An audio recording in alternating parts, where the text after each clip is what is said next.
Welcome to Revenge Stories. I stared at the divorce papers, my fingers gripping the edges so tightly that the thick stack of legal jargon crumpled beneath them. My pulse pounded in my ears, drowning out the sounds of the city beyond my office windows. The words in front of me blurred, but one line stood out in razor-sharp clarity. Wife has demonstrated consistent financial incompetence and an inability to contribute meaningfully to the marriage. A hollow laugh bubbled up in my throat, bitter and sharp. Financially incompetent? Inability to contribute? The sheer audacity of it burned like acid in my veins. I clenched my jaw, inhaling deeply through my nose, forcing down the storm of emotions threatening to consume me. I had spent 5 years married to Daniel Harrison, 5 years supporting him, believing in him, standing in his shadow while he built his image as a brilliant real estate investor. I had ignored the condescending glances at dinner parties when he dismissed my work as a little side project. I had swallowed my irritation when he made passive-aggressive jokes about how I should just let him handle the money, since he was the expert. But this was a different kind of betrayal. Because Daniel didn't know.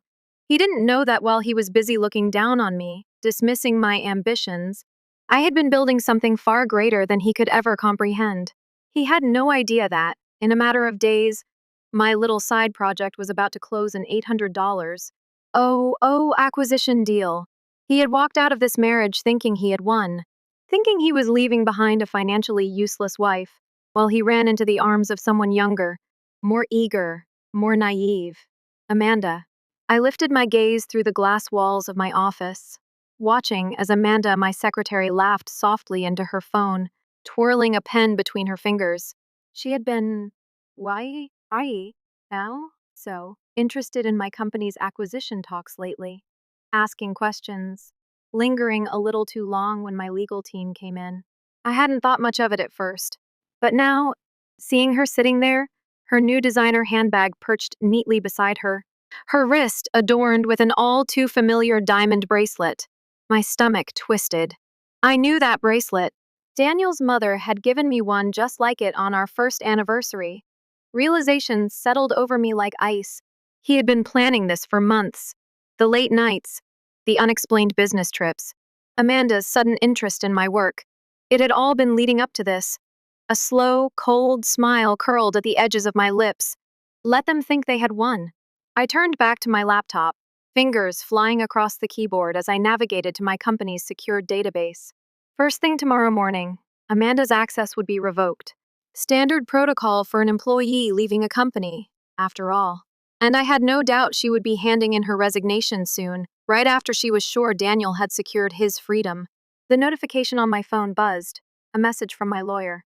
Barbara, Judith, just confirming that once the divorce is finalized, Daniel will have no legal claim to your business assets. He didn't contest anything. He had walked away without a fight, without even suspecting what was right in front of him. He had underestimated me. I picked up the divorce papers, my grip steady now. I was no longer shaking. I was no longer angry. I was focused. Daniel had made his choice, and soon he would realize just how wrong it had been. I pressed the pen to the paper and signed my name in smooth, deliberate strokes. The ink dried like a death sentence. Not for me, for him. The ink had barely dried on the divorce papers when the first move in my silent war began. I spent years watching Daniel revel in his self, made delusion, believing he was the only one in control, that he held all the power. He had no idea that, from the moment I suspected his betrayal, I had already begun rewriting the rules of the game. He thought he was leaving me behind, stripping me of stability, of wealth, of dignity. Instead, he had handed me the perfect opportunity to destroy him. The next morning, I walked into my office with a calmness that felt almost unnatural. No one in the building knew that my world had shifted overnight. No one knew that I had signed away a marriage, a lie, a facade built on manipulation and condescension. Amanda wasn't in yet, but I had been expecting that. She had grown comfortable enough to start showing up late, knowing that soon she wouldn't need to bother coming in at all. She believed she was about to step into a life of luxury beside Daniel, his new queen in a kingdom built on a foundation of deceit. I had other plans. I sat at my desk and opened my laptop, fingers flying across the keyboard as I accessed my company's administrative panel. In the cold, sterile glow of the screen, I revoked every single one of Amanda's privileges: email access, internal communications, financial reports, client lists. Every door she thought was open to her slammed shut in an instant. Then I moved to the security logs. For weeks, I had been tracking her movements within the company's network, noting every time she tried to access confidential documents. She wasn't smart enough to cover her tracks, and I had caught her red-handed multiple times, downloading files, copying notes from my meetings, asking too many questions about the company's valuation and its intellectual property. I compiled it all: every log, every flagged attempt, every breadcrumb she had left behind in her arrogance. Then I forwarded it to my legal team with a simple note: prepare to notify the board. Breach of contract and theft of proprietary information. Employment termination effective immediately. I pressed send, exhaling slowly. And just like that, Amanda's future with my company ceased to exist. By noon, she finally arrived, oblivious, her usual smugness radiating off her like cheap perfume. She didn't even look at me as she walked past, her heels clicking against the tile. I let her settle in, let her feel secure, let her bask in the ignorant bliss of believing she had won. Then I called security. Minutes later, I heard the commotion: raised voices, a sharp gasp, the rustle of movement as two guards escorted her out. I didn't bother to watch. I didn't need to. But when my office phone rang, I answered it with a neutral tone, as if I didn't already know who was on the other end. Judith. Amanda's voice was shrill, teetering between anger and desperation. What the hell is going on? My badge doesn't work. My email is locked. They're saying I'm fired? Yes, I said simply. You are. A beat of silence. You can't, she sputtered. You have no reason. I have every reason, I cut in, my voice smooth as glass. You violated company policy. You attempted to access confidential information that was beyond your clearance. We have logs, emails, proof. You were sloppy, Amanda. I leaned back in my chair, tapping my fingers idly against the desk. And if I were you, I'd be less concerned about my job and more about the potential legal consequences of corporate espionage. Another silence. This one longer, heavier. Then, finally, a whisper. You knew, I smiled. From the very beginning, a sharp intake of breath. The line went dead. I sat back, feeling the first wave of satisfaction settle over me like a warm tide. Amanda had been handled, but she was never the real target. Daniel was next. That evening, as I sat on my balcony, a glass of wine in hand, I received a text from Tyler, my head of accounting. You're not going to believe this. Just heard from a contact at First Bay Bank. Daniel just took out a massive loan. I read it twice, letting the words sink in. So he was actually doing it. Amanda had promised him a golden ticket, the illusion of an insider investment, something too good to pass up. And Daniel, ever the greedy fool, had bought it completely. He had already begun draining his accounts, selling assets, leveraging everything he had to chase something that didn't exist. I took another sip of wine, my heartbeat steady. This was going to be easier than I thought. I sent a simple reply to Tyler: keep me posted. And get ready. This is only the beginning. Tomorrow, Daniel would wake up thinking he was on the verge of something big, something life-changing. By the time I was finished, he wouldn't have got anything left to lose. The call came earlier than I expected. I was in the middle of reviewing the final acquisition paperwork when my phone buzzed. I glanced at the screen, a familiar number flashing across it. Daniel. I let it ring. Twice. 3 times. Then, just before it could go to voicemail, I picked up. Judith, he started, voice tight. I need to talk to you. I took my time setting down my pen, leaning back in my chair. Oh, I said, feigning mild curiosity. That's surprising. I thought we had nothing left to discuss. A pause, then a sharp exhale. Don't play games with me, he snapped. I know you know. About Amanda.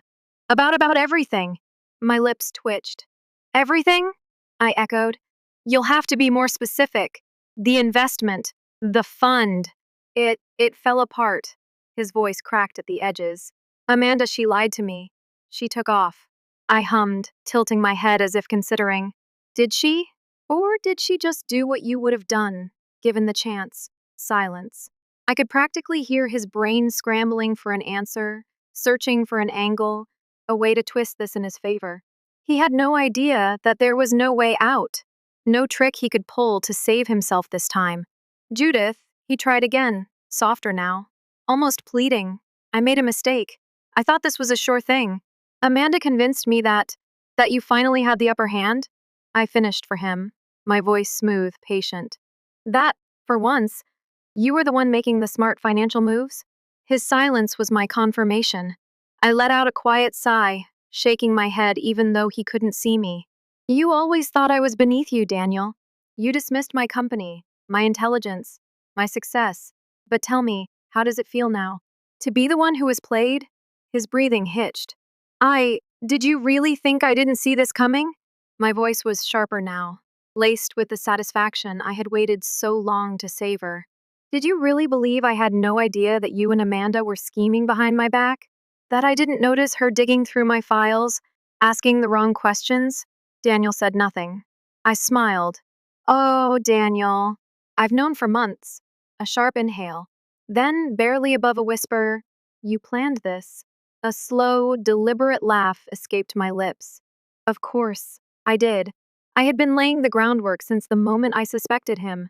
Every decision, every step had been calculated. I had let Amanda believe she was getting her hands on valuable information. I had made sure Daniel thought he was outplaying me. And all the while, I had been positioning myself to watch them destroy themselves. And now, he finally realized it. The money, he started, voice rising in desperation. Judith, I put everything into this. The house, my investments. Yes, I heard, I said pleasantly. A massive loan, wasn't it? Quite the risk for someone so financially incompetent. I let the words sit there, waiting for the sting to sink in. He made a strangled sound, somewhere between anger and regret. I need help. I feigned surprise. Help? From me? But I thought I was, what was it again? Useless? Judith? Please? There it was. The last thread of his pride unraveling. I have nothing left. I closed my eyes for a moment, savoring those words. He had nothing, and I had everything. That's not my problem, I said finally, my voice like ice. Goodbye, Daniel. Then I hung up. By the next morning, the news had broken. Daniel Harrison declares bankruptcy amid fraud investigation. I skimmed the article, barely suppressing my amusement. His entire financial empire had crumbled in a matter of days. His investors were suing, his reputation was in shambles, and the bank had seized what little remained of his assets. Tyler, my head of accounting, slid into the seat across from me, his phone screen still open to a live financial news update. You did it, he said, grinning. He's finished. I took a slow sip of my coffee, watching as the weight of my victory settled into reality. No, Tyler, I murmured, setting my cup down with a soft clink. He did this to himself.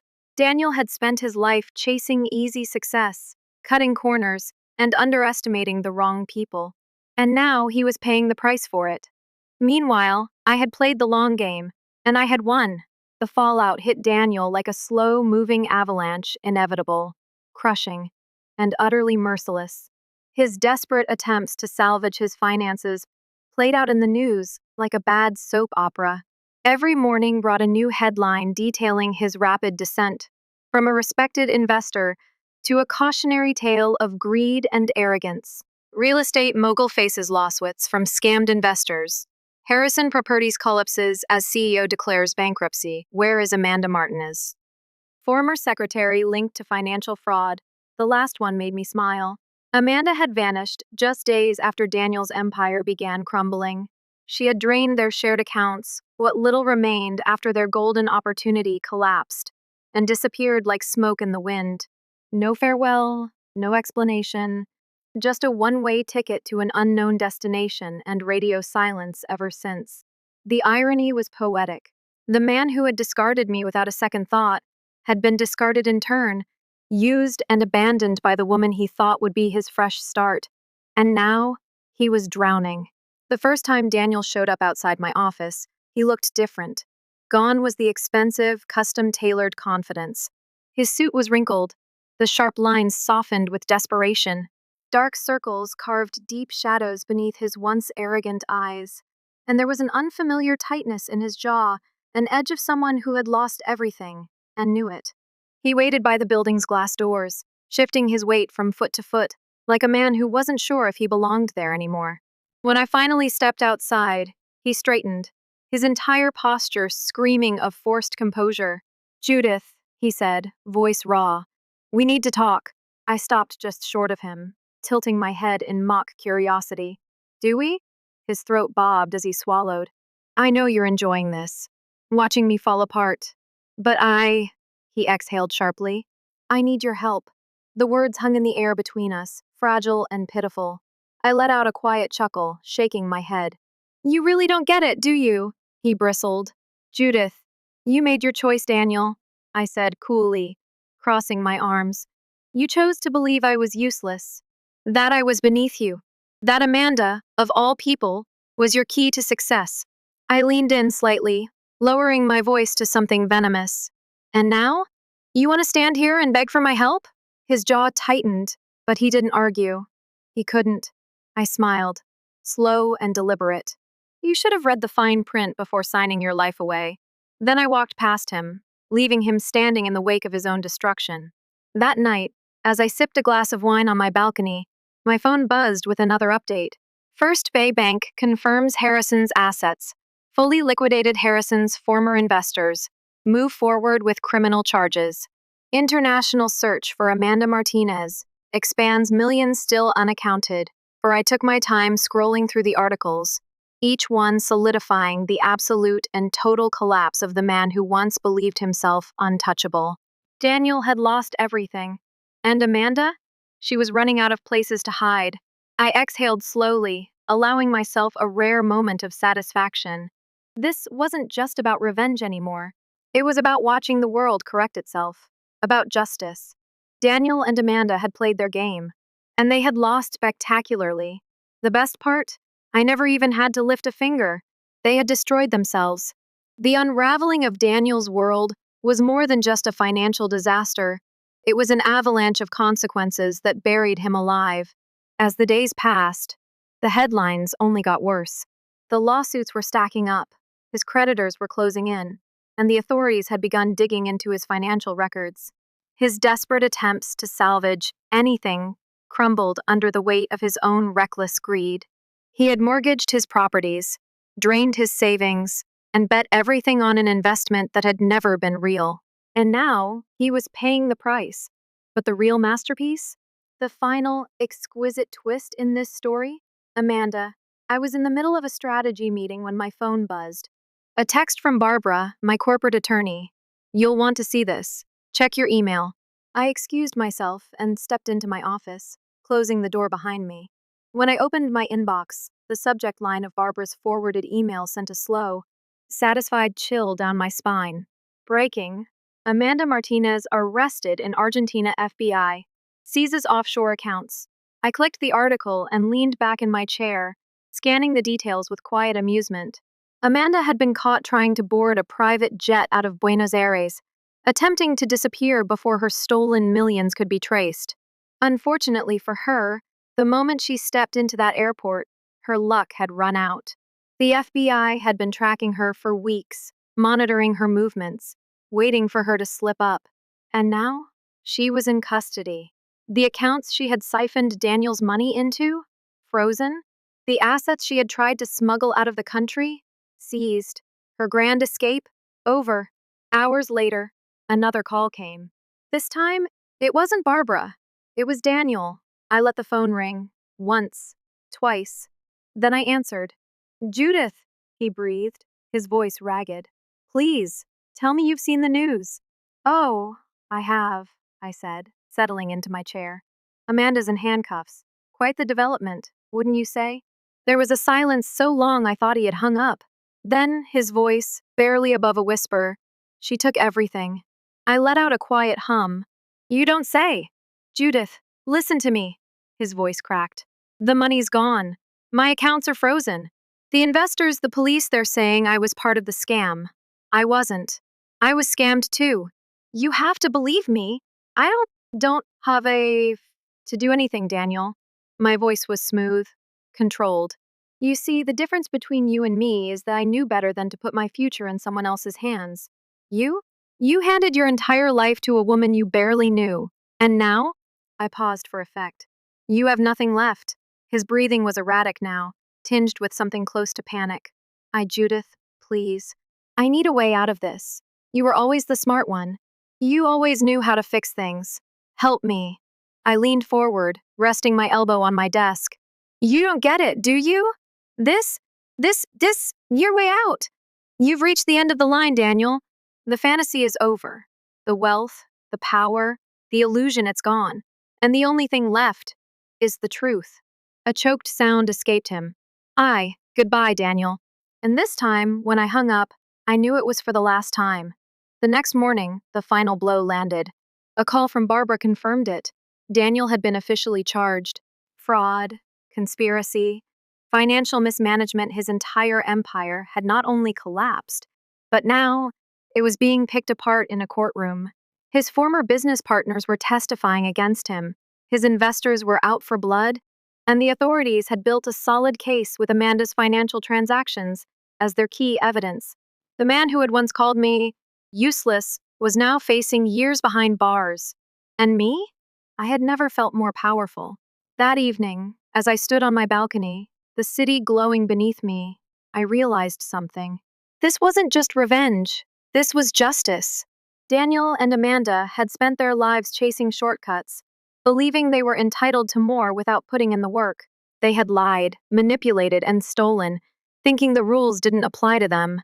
But the truth had caught up with them. And me? I had built something real, something that couldn't be taken away. I had won.